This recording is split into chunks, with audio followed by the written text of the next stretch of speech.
Grant Holloway is the reigning world champion in the 110 hurdles. That is a sentence that has been true every single year since 2019. And he's dominated the track so much to this point that the only real question when he enters the race now is, are you taking Grant Holloway or are you taking the field? He doesn't run the short sprints, although he probably could. And that means he doesn't get anywhere near as much media attention as he probably deserves. But don't get it twisted. Grant Holloway is box office, and you had better make it a point to tune in whenever he is on the track. Because right now, we are witnessing track and field greatness, the likes of which we hardly ever get to see. And the only thing left on his resume for him to accomplish is to win the Olympics and break the world record when he does it. Because he's already arguably the greatest hurdler of all time. But if he pulls this off, we can take that word arguably out of the sentence. And this is why. Now, for those who watch my channel, please forgive me for a moment, because I am a legitimate Grant Holloway fan. He competes in track and field the way that we all wish we could, with all gas and no brakes, power sliding to the finish. It honestly feels like he belongs on the cast of the Fast and Furious more than anything else, because it doesn't matter whether you win by an inch or a mile. A win is a win. And for the most part, Grant Holloway always wins. At the high school level, Grant Holloway dominated the state of Virginia, both in football and in track and field.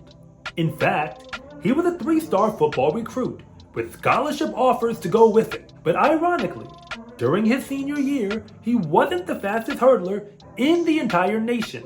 But that is only because he was really good at every other event he was doing. He went 13:51 in the 110 hurdles, 21:27 in the 200 meter, 25 feet, 11 and a half inches in the long jump, and 6'10" in the high jump. He actually won the New Balance indoor national meet, but lost the same meet outdoors. But that would be the last loss that he would take for a good while. He committed to the Florida Gators, and they were tempted to make him into a decathlete, because he's basically the new and improved version of Ashton Eaton. For the record, he's an Olympic gold medalist. But they also figured out that he was way more valuable to them if they would just let him do all of his best events whenever they needed him to. So he sprinted, and he jumped, and he hurdled. But hurdling was clearly his main event, because during his college career, Grant Holloway not only broke the collegiate record in the 110 hurdles, running 12:98 when he did it, but he also went undefeated in every NCAA championship event that he ever entered. From his freshman year season indoors, all the way till he turned pro after his junior year outdoor season, he never lost a hurdle race at the NCAA championship meet. He actually did lose one hurdle race at the SEC championships, but that was to Daniel Roberts, who is a world championship medalist right now. So I guess we'll give him a pass for one mistake. But I'm sure you still don't get it yet.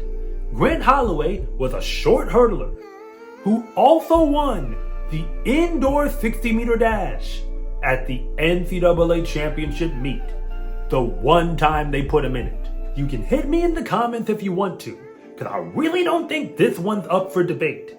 Grant Holloway is clearly the greatest track and field athlete of his entire generation, and it is not close. In the history of the Bowerman Award, which is track and field's version of the Heisman Trophy, no man who has ever won that award has won more conference championships and broken more records and won more NCAA championships than Grant Holloway has ever done.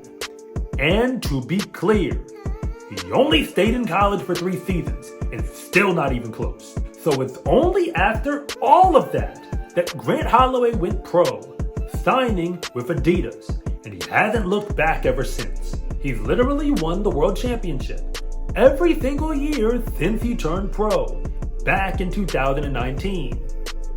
That was the same year where he just left college. And there was never a moment where he took his foot off the gas, because in 2021, he broke the world record in the 60-meter hurdles indoors. That was a year when he was prepping for the Olympics. And honestly, that is the only real blemish thus far on his track and field resume, because that was his one and only Olympics to this point, and he left with a silver medal. But he was in the front of the race until the 9th hurdle. So if it wasn't for that final hurdle and that Olympic final, Grant Holloway would be perfect in every single NCAA championship or world championship event that he has ever entered.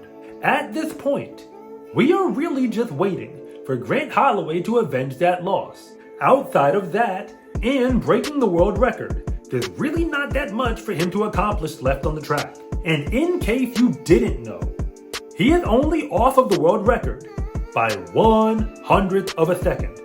I didn't say 1/10, I said 1/100th. This is a man who has only been professional for less than half a decade. And he clearly hasn't forgotten about that Olympic loss, but his revenge tour is going just fine. In 2022, he won the World Indoor Championship in the 60 hurdles, because why shouldn't he? And of course, he's kept on winning outdoor world championships up until this point. You have to understand that what makes Grant Holloway so special is the same thing that made Usain Bolt special. He is the only man who comes to every race and only has to be himself in order to win. He doesn't need to run a PR. He just needs to do what he normally does. And that is almost always enough for the victory. But he is not satisfied with that, because Bolt has the world records in his events and the Olympic gold medals to back it up. Of course, Bolt himself won the world championships a bunch of times, but nobody really remembers that. And guess what? Nobody really cares. So grab your popcorn for 2024, because there's going to be a show and only Grant Holloway can give it to us. He's the best hurdler the world has ever seen, and it's not even close. And there's only one race left that he can run to prove it, beyond any doubt. I'm Coach Rob, and thank you so much for watching this video. And if you want to see more content like this, then please like and subscribe.